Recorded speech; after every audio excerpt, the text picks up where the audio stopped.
We are about to embark upon a series of strange and exciting, dangerous adventures.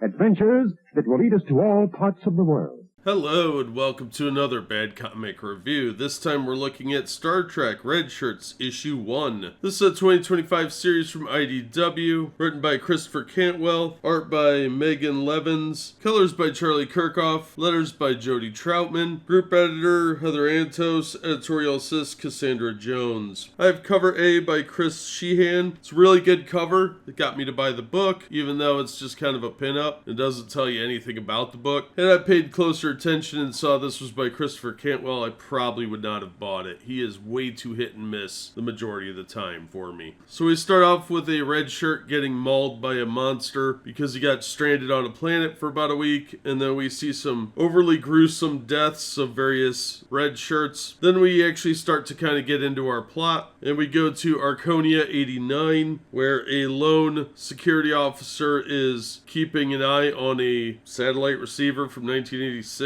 I guess, and he gets contact from his lieutenant, who apparently he had some sort of relationship with at one point, and they discuss the fact that there was some sort of breach, but they don't know why this planet's weather monitoring station is so important to whoever outside of the Federation is hacking them, but they're setting a trap, and a security team is going to be sent down to deal with it. And of course, there are a bunch of various supposedly specialized security officers. Several of them make it, a couple die through their means of transportation down to the planet, and we are given a preview as to who is actually behind things. The story has potential. Unfortunately for me, it's not the art, which is fine. It's kind of low end, but it's not unexpected. It's not the storyline per se. It's the idea that we have to have this 60-year-old running joke about the security guys being completely inept and disposable. They couldn't make a story about actually competent security officers for once. Instead, they're relying on this ancient joke and a cliche from the Star Trek series that they couldn't turn around and make into something productive. Everything is silly. So it's kind of an insult to the characters that they're all sort of insecure or overly cocky, and they're kind of a joke. Now, the story itself seems to be somewhat serious at least, but unfortunately Cantwell seems to be treating it as a joke,